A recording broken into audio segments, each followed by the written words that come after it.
There's no feeling more intense than starting over. If you've broken your Scratch project moments after you've shared it, as I have, or you spent hours working on a project only to notice too late that one of your sprites has unexplainably gone missing. If you've made use of that difficult to name thing of thing block within the sensing category, amazingly useful but capable, due to a Scratch bug, of leaving you crying as it dumps all your scripts in one big unordered heap. If you've made real progress coding a game over the course of the week, only to come back the next day to discover you weren't even logged in, nothing has been saving. Starting over is harder than starting up.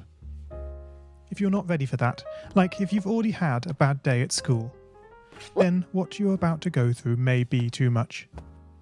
Feel free to go away and come back. I'll be here. Alright, thanks for coming with me on this trip. I'll understand if you need to take a break at any point. Just find a safe place to stop and remember to pause the game by pressing P. In Scratch you can find loads of remixed or reimagined recreations of existing games, and with good reason. George Bernard Shaw said, "Imitation is not just the sincerest form of flattery, it's the sincerest form of learning." This game is a recreation of a game that came out in 2017, titled Getting Over It with Bennett Foddy. That game in turn was a homage to a free game that came out in 2002. Both games involved dragging yourself, using a hammer, up a mountain assembled from assets and objects sourced from many other games.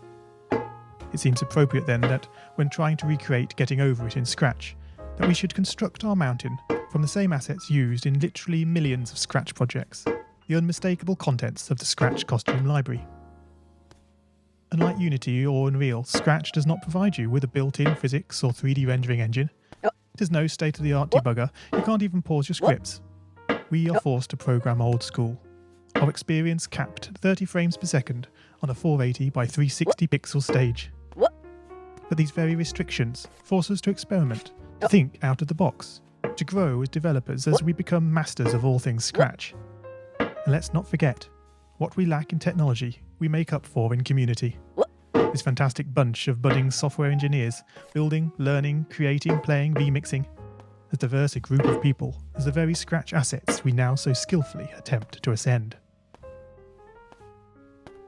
The act of climbing, in the digital world or in the real world, has certain essential properties that give the game its flavour. No amount of forward progress is guaranteed. When you start Getting Over It, you're standing next to a dead tree, which blocks the way to the entire rest of the game.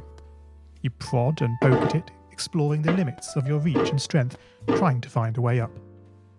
When starting a new Scratch project, that initial blank slate is both refreshing and at times a little scary. Wouldn't it be great if we could travel forward in time and review our finished projects to see how well they turned out? I certainly wish we could. The real draw of coding, what gives it that special zing, is the challenge of accomplishing something you've never done before. At this point, you don't want to fall into the trap of rushing into creating loads of content, designing all the levels, the player costumes, all the easier stuff that can be perfected later. No, before all that, you need to prod and poke that tree. That is, understanding the coding difficulties you're expecting to face and try out any ideas to solve them. You may not be able to time travel, but at least this way you can get a good idea of how well your project is likely to go, and potentially save yourself a lot of time. This project began life a couple of months ago as 3 simple scripts: the player, hammer, and level. I spent no time on the art, just using ScratchGAT and a few rectangles drawn in the sprite editor. The scripts for the player quickly mocked up in a similar fashion to those I teach on my YouTube channel. With the hammer I had to improvise because I'd never done anything quite like that before, and boy did I prod and poke at those scripts.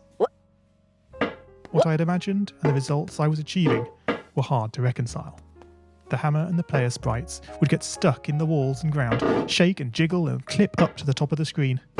Worst of all, when I tried the bread and butter action of lifting the player up upon the hammer, any tiny movement would throw the player into a crazy up and down motion as if bouncing upon a possessed pogo stick. Things don't always turn out as you want them to, and sometimes it's good to take a break.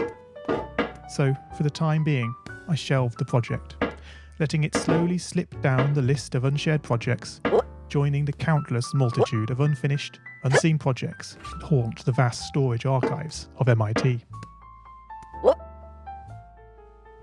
Have you, as you've been playing this game, stopped to wonder how you can balance on a hammer that is held out to one side? It feels quite natural in game, but try it in the real world, and you'll not get your feet off the ground.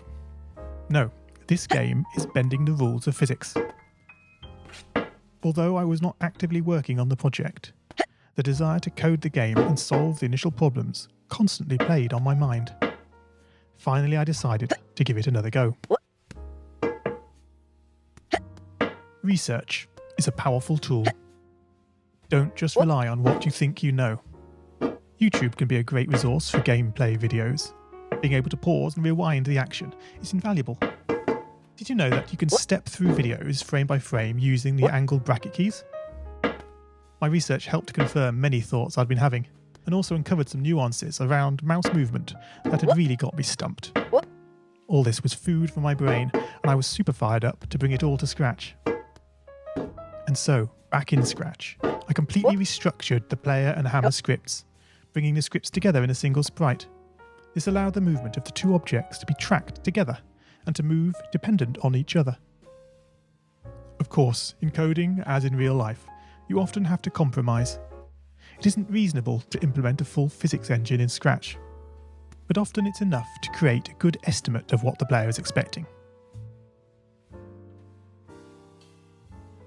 1 + 1 is 2. If this wasn't always the case, if sometimes the answer was 3, then we would be in trouble. The addition operator is therefore referred to as deterministic. Similarly in Scratch, if your player sprite reports that it isn't touching the level, then you would expect, assuming the player is not moved relative to the level, that this would continue to be the case. As it turns out, the sensing block in Scratch does not behave